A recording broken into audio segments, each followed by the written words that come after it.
O drone Harop é uma arma desenvolvida pela MBT, da divisão Aerospace da indústria israelense. É um drone anti-radiação que pode detectar automaticamente as emissões de rádio. É uma munição de ociosidade otimizada pela SEAD e foi projetada para voar sobre o campo de batalha atrás de alvos, autodestruindo-se ao encontrar um.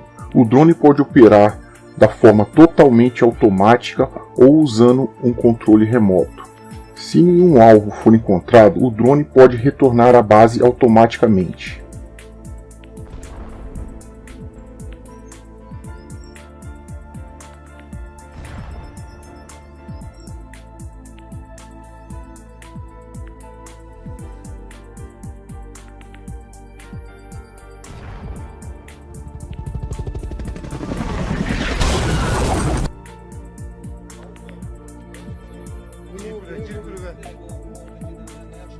Düşemem.